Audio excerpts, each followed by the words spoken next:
Welcome, everyone. I'm Naomi D. Winter. I serve as president of Muscatine Community College.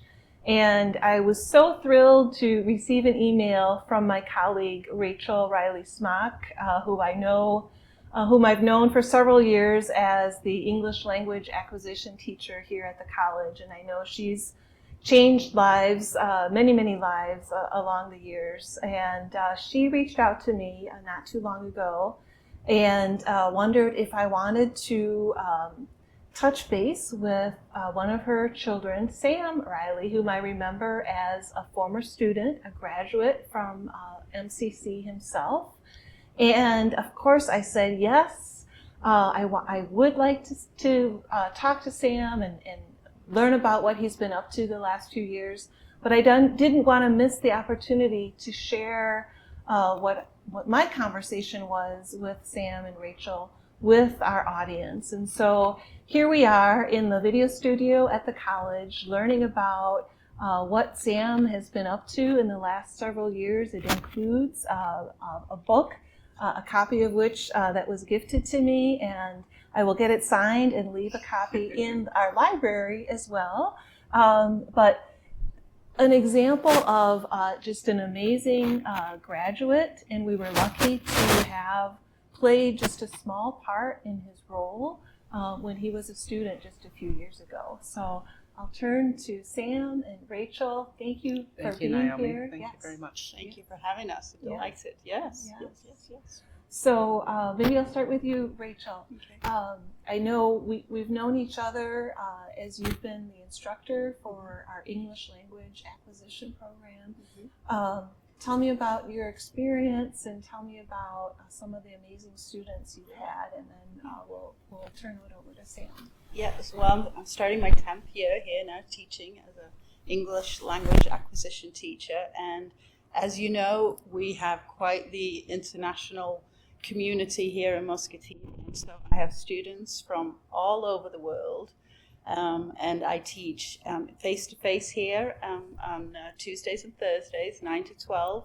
And then I also teach online Monday, Wednesdays via Zoom. And yes, like I said, I have a multitude of people from, Togo, Congo, Ukraine, Benin, everywhere in the world, all the different continents except for maybe the Arctic and Antarctica are represented. So yes, it's my passion. I love it, and as you know, you've met many of my students. We are learning English, but also obviously enjoying and creating a sense of community. So it's always a delight. Yes. Yes. Tell me more about that community, because that's one thing that I'm always amazed at how that gets built, because it doesn't just happen. This collection of people. Yeah. So tell me more about how. Well, I think like for instance, this morning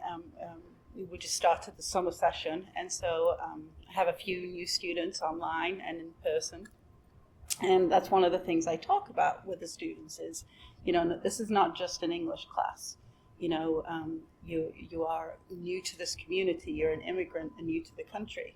And so we want to use each other as resources as well, and as a sense of community. We're all immigrants that have come here and have things to share and to help one another.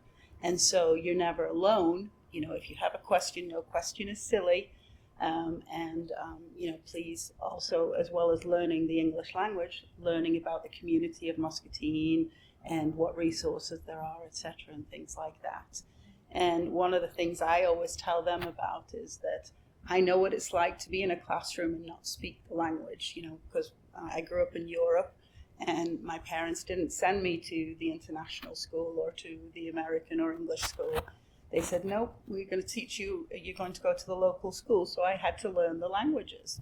And so I say to my students, I know what that's like. So when I speak French, I make many mistakes. When I speak Spanish, I make mistakes. When I speak Dutch, German, whatever. But you're still going to understand what I have to say. So we want you to feel very comfortable. And I think too, technology being what it is I remember many years ago, one of my students said, let's create a WhatsApp group. And so we have this WhatsApp group that I have, and it has right now, close to 100 people in this group. So of course it's students I have right now, but even many, many old students who still want to be in touch, because we share things like if there's a festival going on, even jobs or, rentals or, something exciting has happened in someone's life. Yesterday, one of my students in the class in Muscatine, she found a really funny video about how pronunciation in English sometimes just doesn't make sense. The rules, there aren't rules like there are in French or in, Italian or that. And so I said, share it with the group because it's really funny, and it's also just shows what a struggle it can be sometimes to understand how to speak the language and pronunciation. So, yeah. But I think that's what it is. It's key is that people want to feel comfortable, feel connected, and that way then they will keep coming, also feel comfortable to learn, and also create friendships. Yes. Yes. Mm-hmm. Well, Rachel, would you introduce us to one of your sons, Sam? Yes. And maybe introduce the story of how Sam came into the MCC community. Right. Right. So this is my oldest son, Samuel, one of my 3 sons, and the oldest, yes. And he had started school here at MCC after high school, but then got an incredible opportunity to go and work on the ships. And I'll let him tell his story about how it all started back in high school and, with all of that. But we come from a family that is very well traveled. But, there is nobody now more traveled than Sam. He's been to all the continents, I think, except for one. And so one of the things I'm really delighted about with him having written this book is that my father, who passed away sadly in January, had told Sam, you must write a book. And so he's done that now, and I know wherever my father is, he'll be looking down and being quite proud of him that he did do this. So, yeah, he's written a lovely children's story, which came from note when he told me about it. I was shocked, I didn't see that one coming at all. So it's lovely, and it's been, again, I'll let him tell more about the story about it and how well it's done and etc. But I'm exceedingly proud of him, obviously. Thank you. And it's a lovely story. So I thought, like I said, like you told in the introduction, I wanted to reach out to you and say, you'll never guess what Sam's done now. So, yeah. Yes. Thank you very much. Yeah, so as my mom said, right after high school, didn't quite know what I wanted to do. Had an idea. I wanted to go to medical school, so wasn't quite ready to go straight to university. So obviously living right near Weed Park, growing up, I've always come to the college. So I said, why don't I start here at Muscatine Community College with Eastern Iowa Community Colleges?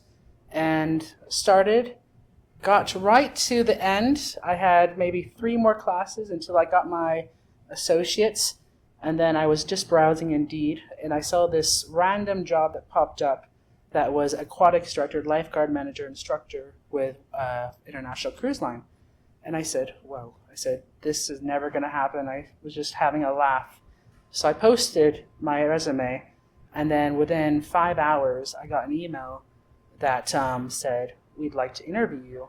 And I thought it was, some scam, some random person trying to get money. So I replied back a bit cautious. I said, I'm available these times.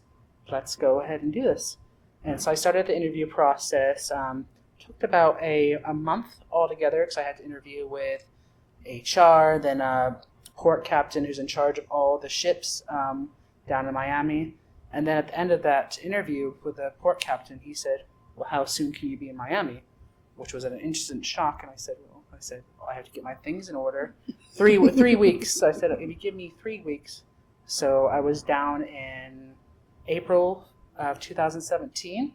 Obviously, I said this is a once-in-a-time life opportunity, and I dropped all my classes, and I said, MCC, Eastern Iowa Community College, is not going to disappear. I said, so if I ever want to come back to this, I can always do this. And that's what I did. During COVID, I came back and I finished my degree. But in between those times, from 2017 up until 2020, COVID, I was working internationally. I have been to 6 of the 7 continents. I have traveled 285,000 nautical miles, stepped foot in all these amazing places, and I have really enjoyed it. So for someone, I've never been on a cruise Yes. before, so describe what that might look like if I were on one of these. So being straightforward, it can be a bit chaotic. It's a bit scary the first time you step foot on it. When I first came down to the cruise ships, at the time it was the second biggest cruise ship in the world. So, standing next to it and looking up and saying, what have I gotten myself into? And then I went up the guest entrance just to see what it would be like a guest. And it was very wow, this is amazing. This is beautiful. And then just to settle in as a crew member, but also I was working in the guest areas and seeing all these different people all around the world, not just the U.S., but from Europe, from Africa, from Asia, working on board and also traveling as a guest. So what are your main duties now? My main duties, so I started as a lifeguard manager instructor, and throughout my career with the cruise line, I said, you know what, I love this. I've been doing this since I was 15, being a lifeguard, and I moved up to lifeguard instructor, and then finally lifeguard manager. I said, I want to reach out more to the crew. I want to interact with not just my lifeguards, not just the pool attendants, also with other crew. So I looked around and I saw that there was a position called a learning and developmental manager. So that's part of the HR team, but this is where you do all the trainings, you get in front of people. You're basically a lecturer and a teacher on board a ship. And that was, as soon as I started to do that, I realized that was where I fit in. I loved it, and I think this is primarily where, with the travels and the teaching, where Sammy came into the picture. So the teaching maybe you got from your mom. Yes, from my mom. She was doing charge of the shelter here in Muscatine for my entire life growing up. And then while I was here at school, she started teaching the ELA classes. And I think that is primarily also where I just said, you know what, my mom's happy. She loves it. I see all the professors, all the administrators here. They loved it. I said, you know what, this is where I want to be. Yeah, and it's funny because I've always told all my boys, travel, see the world, get an education before you settle down. There's so much out there to see, and he really took that on. 285,000 nautical miles and counting. Yes, and counting, right? It's still progressing. That was as of, I think, January was the last time it was updated, but I've really enjoyed it. But, always come back to Muscatine, always come back to my family. And I think another part of where the story comes in is, growing up hearing about Mark Twain on the river in Muscatine. And I think one of the things I can agree with him, I think he said that the sunsets in Muscatine are something that he always remembers. And I've been to the Baltic, I've been to South Pacific, and those are beautiful sunsets. But the sunsets here in Muscatine, even when you're just sitting or walking near the riverfront, it's just completely beautiful. Yeah, it's true. I can remember as a child reading Huckleberry Finn and Mark Twain, and then end up living on the Mississippi. And many of my students too, especially being from around the world too, are always here. We are on the Mississippi, because I also love to hear the stories from my students. Why Muscatine? How did you end up here? And there's always a lovely little story to how you ended up here. The reason I ended up here, I was living in Los Angeles and going to go back to England, and came to visit my parents. My parents were living in here. My father being brought here by GPC, came to visit them and ended up staying, ended up getting a job, ended up having, there you go. But so I always love to hear too from my students, why Muscatine? Yes. Yes. Yeah. Well, let's talk a little bit about Sammy and the Secret Shortcut. Of course. So this book when I was thinking about what type of story I wanted to do, I played around with an autobiography, and I said, you know what, when I grew up, I used to love reading the books about travel, from picture books up to chapter books, and I said, you know what, why don't I bring my travel to a children's book? Because I looked around and I said, there's not many books about travel, not necessarily a cruise ship, but just a character just going places. I know there was a book called Where in the World is Carmen Sandiego, but there's I don't think there's any other type of book like this, and this is where it was born. And Sammy and the Secret Shortcut is about the Panama Canal, and I thought about, do I start in a certain area? And I said, many children have heard about the Panama Canal, and I mean, it's a journey. So I've done it twice. There's a little nod to my journey in the book. On one of the pages, I intentionally draw him with 4 fingers. So my journey from the Atlantic to the Pacific and the Pacific to the Atlantic. And also for Sammy for doing the same travels, since he is my persona into the book. Mm-hmm. Mm-hmm. Wow, yeah. So I think you mentioned in the book there might be others, So other adventures. Of course. Coming. So right now we are working on, my little brother who's in the audience is helping me a little bit, and I thought, I don't want to be popping up at random locations. So the journey for Sammy is to circumnavigate the world. So he's just popped out of the Panama Canal. He's now in the Pacific Ocean. So the next book is going to be in Costa Rica. So it's going to follow my journey all around the world. So Costa Rica is also a place that I loved. I had the opportunity to go to the rainforest there, and that was breathtaking, and it was just out of this world, coming from a river city and then, showing up into Costa Rica. Being in the rainforest was quite exhilarating. So the next book is going to be in Costa Rica, and then it's going to start moving up north, and then it's going to go down to Hawaii, down to the South Pacific. So it's going to try to get around the world. So we're just trying to see what works, what people like, and then taking feedback from people. Mm-hmm. Mm-hmm. Yeah, that's so interesting. I think kind of circling back to Muscatine,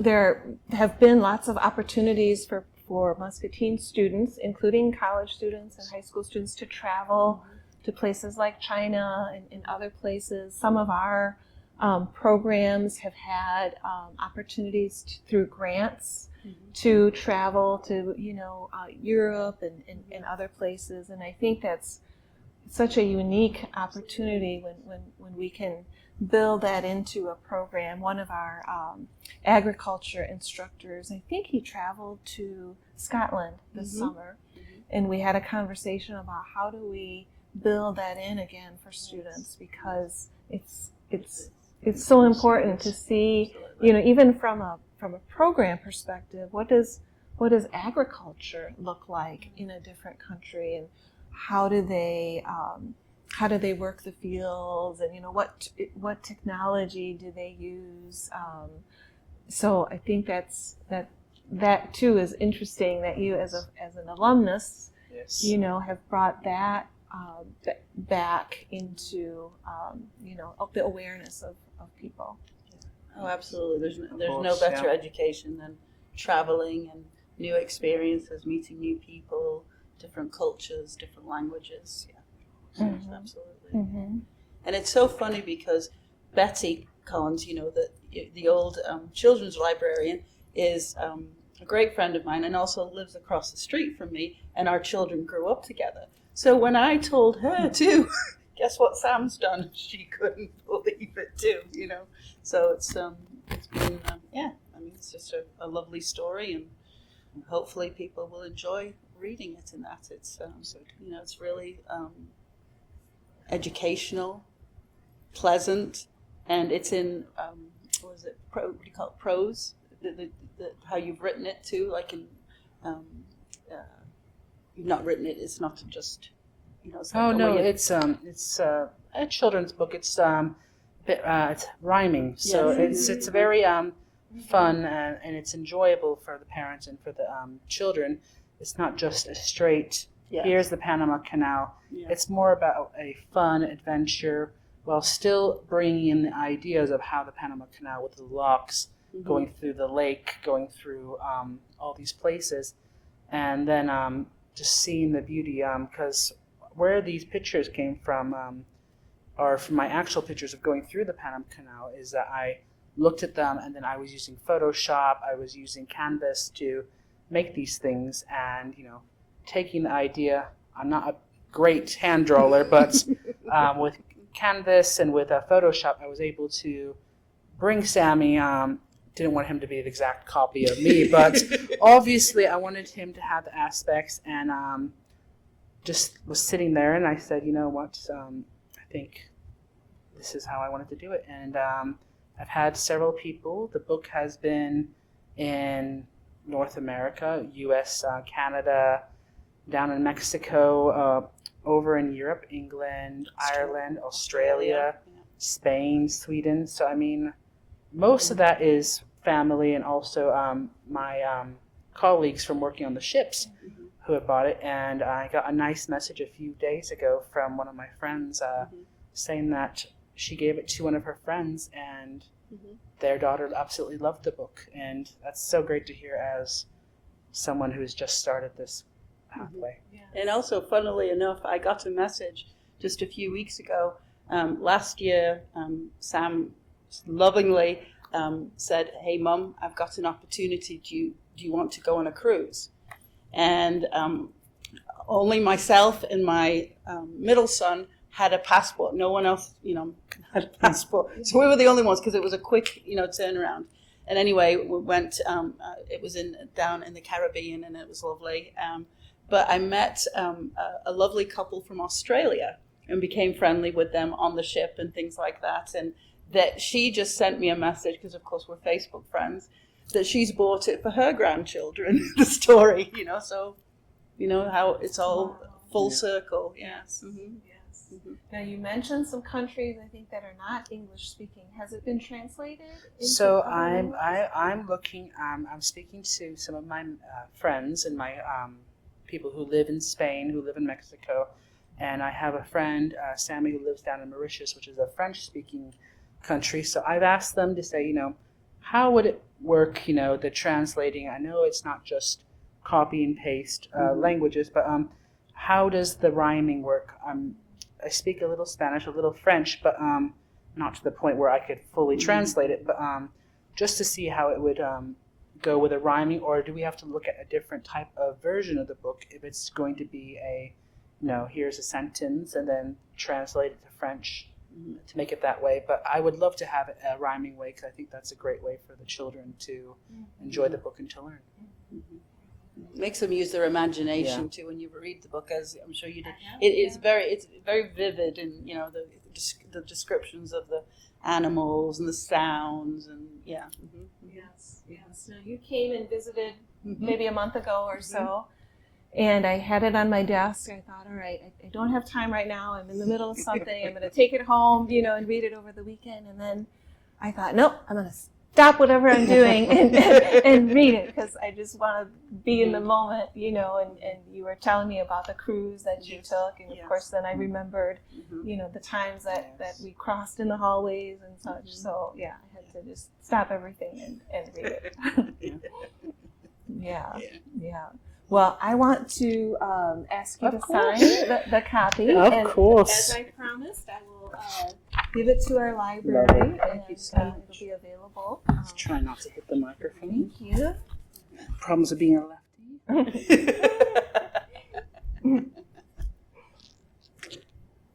So I know you have a website, and then you do have a Facebook, don't you? Yes, there's a Facebook and there's a website. Yes, yeah. I think it's in here. Yep, I think it's referenced in here too.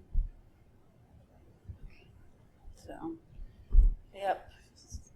So what advice do you give your students, Rachel, when they think about what's next? Keeping Sam's journey in your mind. Right. What advice do you give? Well, your students? I mean, I guess as we get older, we realize do something that makes you happy, Do something that someone told me once, and I think it's great. If you wake up in the morning and you say, "Oh, I don't want to go to work," then it's time to think about getting, a new career or a new job. You need to balance your life, and definitely, try and find a passion, something that you really enjoy. I got my degree in international relations and political science many years ago, but then I really went into social work. But I feel like I've come full circle now, and now I'm using, my international relations, my languages and things like that. And it's just funny how life works that way, But it's definitely about finding your passion, being happy, and wanting to do whatever career it is that you choose, And as I've said I tell my students the same thing: travel, see the world, get opportunities, even within the United States. I mean, United States is so massive, and you can drive a few hours and be somewhere where it looks completely different. And so, even within the United States, there's some wonderful places to see. Yeah. And it seems like you followed your passion, even though maybe at first it was just a job, it was something exciting, but over time you've really learned.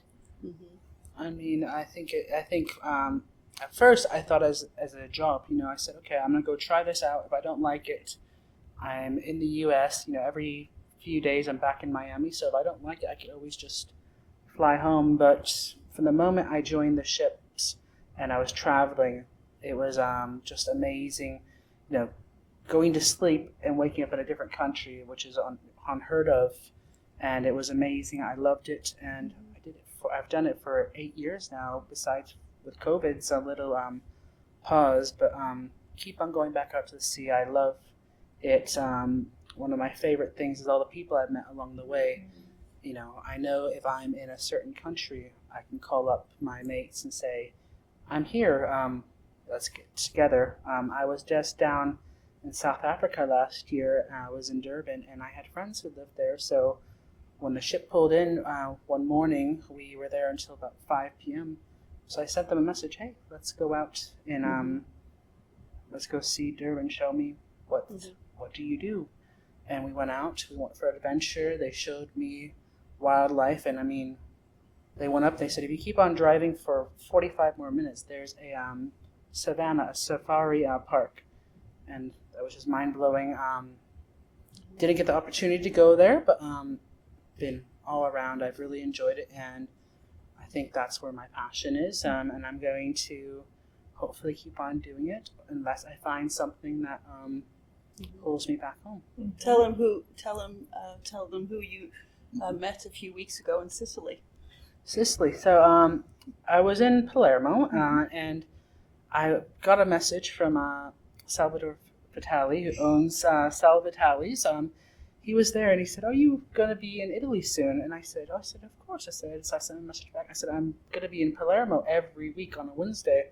So we ended up fitting our schedules, and we actually sat down, talked for a while, had a little lunch, and I mean, that's crazy just to pop up and have someone from the same town as you. And then my second contract back in 2018, I was down in New Zealand, and someone was wearing an Iowa State shirt. And I said, "Are you from Iowa?" And they said, "Yes." And they said they were from Iowa City. I said, "Oh, I'm from Muscatine." And they said, "Well, how old are you?" And I gave my age. They said, "Oh, do you know our granddaughter?" And I was 2 years ahead of their granddaughter, so took a little selfie and said hello to her on a call. So it was pretty interesting. Wow. It's a small world. Small world. Yes. Yeah. Wow. Yeah. So that's the community, I think, that we started out talking about, and it's the fact that you take time to reach out to people when you're there, I think helps to maintain that sense of community. Absolutely. Wherever you are, and you reach out to someone if you see, Absolutely. ISU, on their sweatshirt, and that's Exactly. Yeah. Yeah. Well, it's been wonderful to catch Thank you so up much, and Sharon. hear, that your journey has been so fulfilling, and I think students at MCC, whether they start in ELA or like you start in high school, finish up later, I think we're here That's for for any time, for any goal. If we can help you just get closer by 1 or 2 steps, Of course. that's what we do. We're nearing our 100-year anniversary actually in 2029, I think. So not too far away, and I'm sure we have hundreds, thousands of stories that hopefully we can tell. But maybe none as unique as yours. So yeah, thank you so much for coming in and sharing Thank you very with our much. community. Thank you. Yes. Thank Yeah. you very much. Thank you.